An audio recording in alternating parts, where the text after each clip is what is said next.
It's Dave Meltzer here live at the Blue Wire Studios in the lobby of the Wynn Hotel in Las Vegas with Entrepreneurs, the Playbook. And have I got a special guest today, Neel Dhingra. Welcome to the Playbook. Thanks for having me, man. Really appreciate it. CEO of course, and content creator of Forward Academy and doing a Forward event here in Las Vegas as well. But Neel, I wanted to have you on because it's not a traditional world anymore. And I believe that people don't understand the size, scope, and scale of the audience. And that's the biggest inhibitor to what people are trying to do in content, because they don't understand the size, scope, and scale, so they think they have to please everyone, where you're a specialist in content in specific niches. And those two niches probably are bigger than you can handle.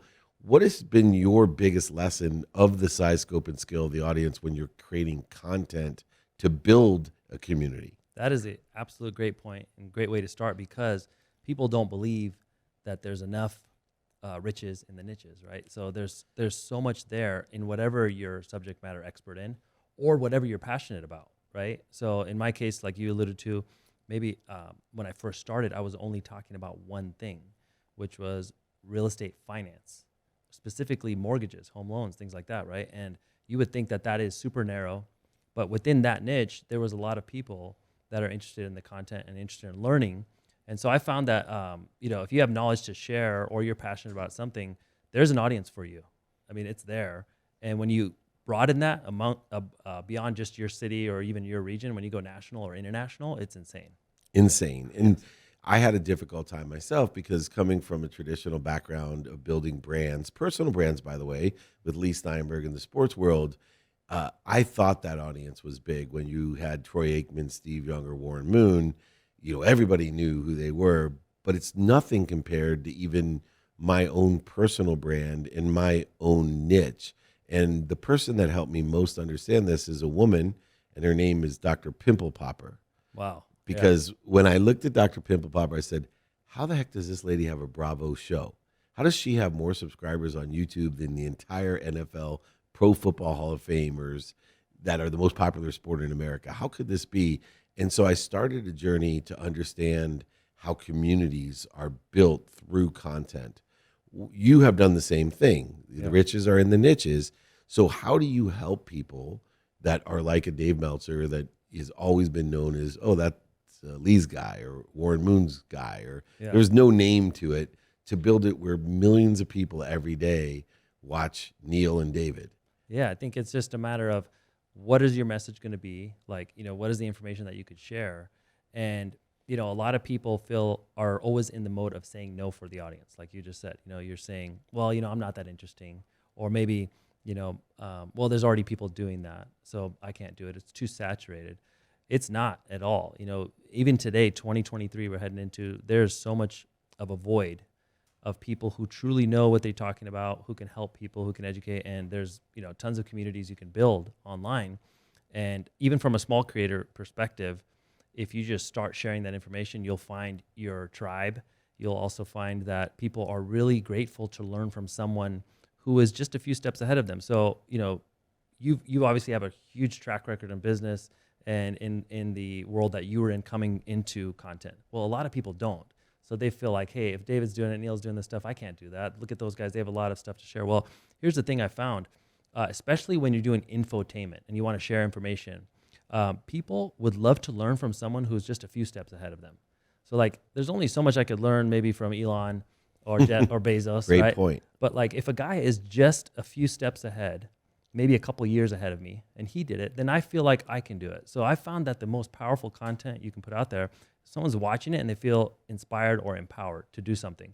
And the closer you are to them as far as trajectory, like they feel like I can do this.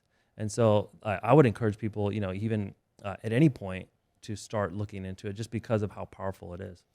And understanding the size, scope, and scale of the audience and the niche or expertise that you're in, determined upon whatever level of expertise, like you said, because there's different levels of people that may be one or two steps ahead of you. And so there's always an opportunity.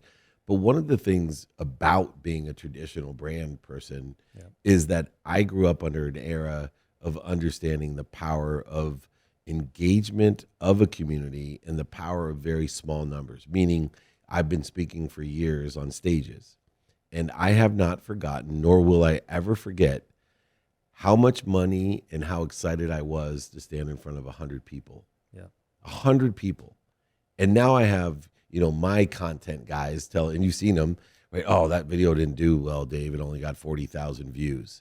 Yeah. And I'm thinking, that's all a Petco park, right? If someone said, hey, Dave, for 3 minutes, I'm going to let you stand on Pitcher's Mound at Petco in front of 40,000 people and give them your best advice about branding or marketing or sports entertainment, I would have freaked out, thinking it was the best opportunity in the world. But now, once again, perspective-wise, we've lost perspective on the advantage and power of 100 people. Yeah, you see it on YouTube, with all this viral content, Mr. Beast, and billions of views. And so you think well, these guys are so far ahead of me, but it really puts it in perspective if you ever do live events. So you talked about this at the beginning of the show. We have an event every summer in Vegas, Forward event. And I'm sitting on that stage and there's, 800 people there looking at you. And it feels like an auditorium, you know what I mean? It feels like a stadium full of people and looking at you. And like you said, it's so powerful, right? And when you think about those would be typically views that people think is a failure on the internet. And what else were you going to do on a Monday in the afternoon where you could reach 1,000 people, where you could reach just a couple hundred people? It just scales your communication. So I was just on a podcast and the guy told me, hey, Neel, the secret for, building brand and making money and all the things that you want in life and getting respect, all that stuff. He said it's just shaking more hands, right? It's just there's more hands you shake, the more money you make, more relationships you're gonna have, right? And so I was thinking it's super simple, but what if we were doing that virtually, right? What if I'm shaking 1,000 hands a day? And then eventually tens of thousands, eventually hundreds of thousands every single day. What is the compounding effect of that over a 12-month period? Imagine the trajectory of whatever it is that you want to accomplish, whether it's making money or just building a brand and you don't even know what you're doing it for yet. Just imagine the effect of shaking that many hands every single day and how it compounds. And I found it to be coming from a small town in Nevada, just putting out the content and the amazing people I've been able to connect with because I hit record. You know what I mean? I'm sitting here with you because I hit record. And so all these great people I've got to meet over the last few years just because of putting myself out there. And it starts with 10 views and then it gets to 100 and so on. Yeah, and most people quit, which makes it even more advantageous to be someone that can appreciate 100 or 1,000 people, because most people quit before they get to 100 or 1,000. And now you're in what I call an empty space. The competitive space is the bigger space where everybody wants to be Rogan on their podcast or they want to be The Rock with their content. But there is a missing middle class of content. Correct. Where, and I see a future, with companies like Thinkific and especially Kajabi with a studio, that there's a space of experts that will put out, $27 training courses. And they will be quite happy their first month to get 100 people to sign up for a $2,700 course. And then the next month, 110, and the next month, 120, and the next month. And pretty soon they have a residual annuitized business of millions of dollars, and they will never have 1 million followers. Correct. But yet they'll have 1,200 people a month taking their newest course every single month because that person resonates. How do we motivate people to understand the power of this middle class that's missing and the opportunities that exist in every single industry, career, and job? Every single one. Yeah. Popping pimples, content, sports, whatever it is. We talk about chiropractors, right? Right. There's a guy putting out videos of popping people's backs, and he's having people fly from all over the country to have their back popped at his place. He's writing a book. He's doing all these things. So it just opens up doors that you don't even know are there yet. But I just think of it like this. We have a tent as a content creator, as a personal brand, and you're trying to bring more people into the tent. Now, can all these people transact with you? No. Can you benefit from them being in the audience? No. But having people in the tent allows you to reach the few people who you could transact with, who could move the needle for you in your business and life. So I think about, creating content of just making it valuable. I was on a podcast with Gary Vee a few years ago, and I said, Gary, I'm in the finance space. The content's kind of boring. What do I do content on? He goes, Neel, you got to do information or entertainment. Just pick one or the other. I'm like, well, I'm a nerd. I can't really entertain people. I'm not going to dance or tell jokes, but what I can do is inform people. I have a lot of industry information I could share. She's like, do that in an innovative way. What are the hacks? What are the tips? What are the, the money tips that you can save with people? Even beginner stuff. The beginner stuff honestly seems to reach the most people because nobody's putting it out there, right? So those are the tips that brought people into my tent. And then now in the tent, like you said, how many true fans do you need to move the needle for your business? 100? Eventually 1,000? That is a wildly successful business. If you have 1,000 people in there that will come to your events, that will learn from you, that will buy your products and services, that will refer you clients, whatever it is that business is, whether it's a pimple popper, a chiropractor, or a real estate agent, right? It doesn't matter because you just now have this scaled communication, and people only need you until they don't need you until they do need you. But if you have that top of mind awareness, now you've gone not only top of mind, but top of list with all these people in there.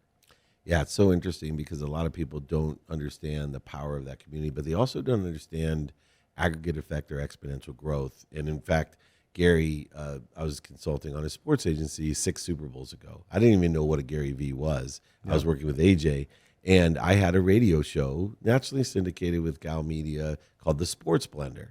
Yeah. And Gary said to me, Dave, you should turn that into a podcast. And this is 6 years ago, and I looked at him and I said, Gary, there's way too many podcasts. There's 200,000 of them. I'm very successful on the radio.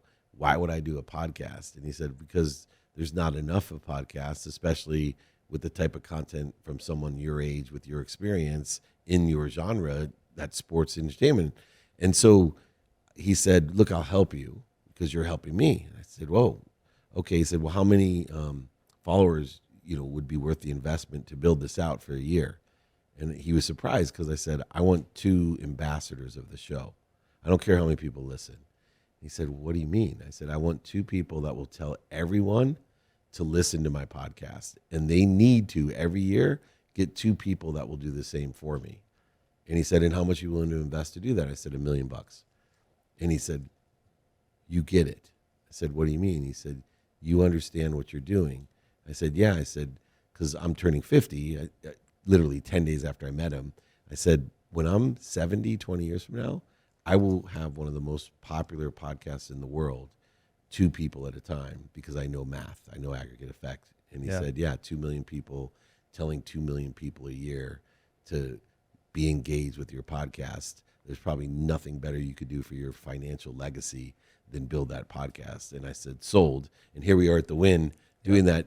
For you, this idea of aggregate effect, people don't see the 2 times 2. It's 5 years and you only have 64 people. But I knew that's the exact pace to get me onto 2 million in 20 years because of the aggregate effect. Yeah. How important is that point of telling other people, of resonating with them to a point where they're like, you got to listen to Neel?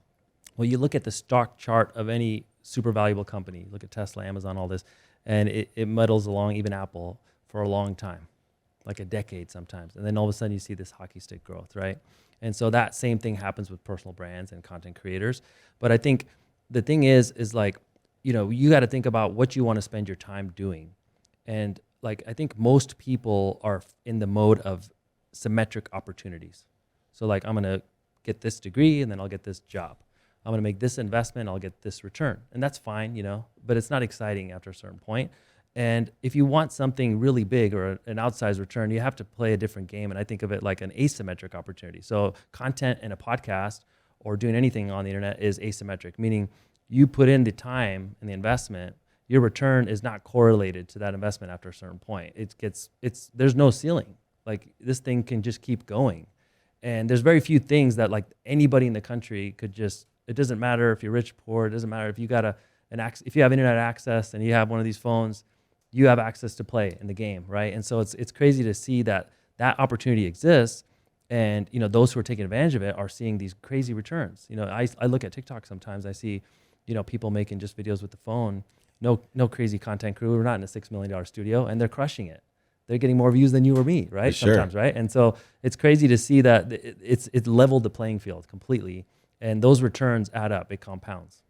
And to that measure, one of the other things that you have in common with Neil Patel and some other of the younger people, as I got involved with Gary, was because I was helping his brother with a sports agency, and you both Neil Patel and you have learned the lesson of giving back, of elevating others. And I think that's also another component, as I have mentored young guys like Neil Patel when he was 19, and Jeff Fensters, and people like you that now, have used me as a milestone to get far past what I know. And now you're giving back and giving forward. Your event is called, Forward, and you have an academy. Everything you do is about really elevating other people, and it's really allowed you to elevate yourself. How important is it not just to create the content, to be an informative expert, but to actually give back and help other people do the same? It's interesting. I was on stage with Gary at the event, and I asked him, "Hey, Gary, like, how do all the things that you do succeed? Because it seems like we're trying to talk about adversity, and I was trying to find something that failed, and there's probably been many failures. But if you look at his recent track record, this wine company starts, gets acquired, and the NFT project blows up, and the sports agency and VaynerMedia, and I don't know how many other things he's done. Sasha. All these kinds of things. Like, he has so much success." And he told me, he looked at me, and I don't know if the audience got it, but he says, "Neil, I don't need the money." Yeah, true. And so he's not trying to sell something. He's just trying to provide the highest experience to the customer or to the end user, right? And even if you're in the beginning stages of the game, if you look at providing the most value, right, then more people are going to tell people about the content, more people are going to tell them about the product or service. So I was looked at it like, hey, if we can get the people to have success, and then your people in your groups, whether it's someone who came to your event that tells everybody, same thing like you said, tells just 2 people that this was the best event I went to this year. Or they come to your class and they're like, you know what, super valuable, and they tell people about it. So we didn't even really do much paid media. We just made sure that everybody there had the best experience and got the most value from whatever it is that we're doing. And then from there, it just continues to scale. So I think of it as like, it sounds kind of cliche, but you gotta help other people in order for you to get the return you're looking for. And so many people, you could just tell that the motivation is for the quick dollar, or they want to sell you something. If you flip it around and stop selling so much, you'll get the sale. It just comes naturally. Yeah, and I think one of the components that a lot of people are missing in things that we look at, and you do really well, is you're helping me and so many other people in my space as well, is to be able to articulate the value, not articulate the price. Yeah. Right? You're not selling features and benefits. When you and I first started working together, all you talked about was the articulation of the value. Like, this is what we're going to bring to the table in quantifying this value. And a lot of people don't take that extra step. They have good intentions of providing value, but they make the assumption that everybody understands it. And you and I both know there's a lot of subtleties to what we do and a lot of subtleties of success. And if we're not the ones articulating the subtleties of the quantitative value of what we're doing, we are at a miss. We are losing out. And one of the things that Gary does extremely well at your Forward event, or as you do at your Forward Academy, is to articulate that value, whether it's the wine, the NFTs, Sasha, VaynerMedia, VaynerSports, or Vayner Future, whatever else he's doing with VCon, and all the great things. He's just terrific at articulating it.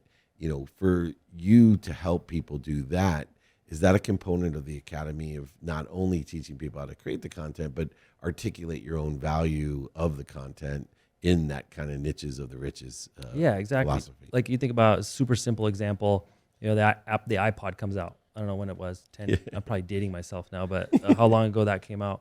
Any one of us would describe it as the world's first digital media player, right? That's what it is. That's what it does. But how did Apple describe it? 1,000 songs in your pocket, right? It's the benefit, like you just said, and they're selling that benefit. That's marketing. Apple's a genius at this, right? That's why they are one of the most valuable companies in the world. But from a consumer perspective, or from an individual entrepreneur, solopreneur perspective, well, how can you do that? And I think it's just flipping that around. So we help people kind of articulate, like, what is the benefit of this product? Not necessarily the product or the features and benefits. Like, sell the vacation. Like, what does this actually get you? And then we have now an opportunity to then educate them about all the benefits. We got to get them in. If we lose them up front, we don't even have an opportunity to educate them on any of this stuff. So I think most people in content creation in any type of format are just selling in some way or shape or form. They're not really serving. And if you could flip it around, you'll have the opportunity to make the sale. Just delay it. And that's another thing I learned from Gary was, he takes it really far where he talks about, jab, jab, jab, right hook. I think he throws many jabs and then hooks. But I think it is a super timeless concept of just like giving before you ask, even in a simple thing where you want to sell something online. If you can give some context and some case study and then ask for the business, it works exponentially better than if you just come out there like most people do and try and ask for the sale. So we try and incorporate that in everything, just giving information first that's valuable before you ask for anything.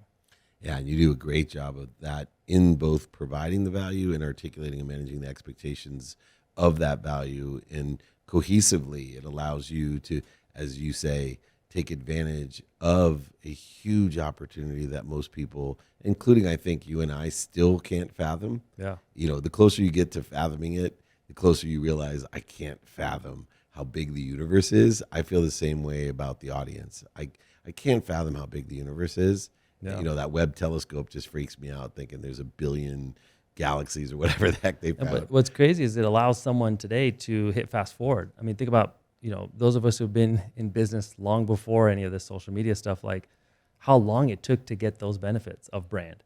Like how long would it take you to build a personal brand without social media? It would take decades. Yeah, even if you were on NBC playing starting quarterback, it took a long time. It took a long time to, get to that level. And now you can hit fast forward, get there so much faster.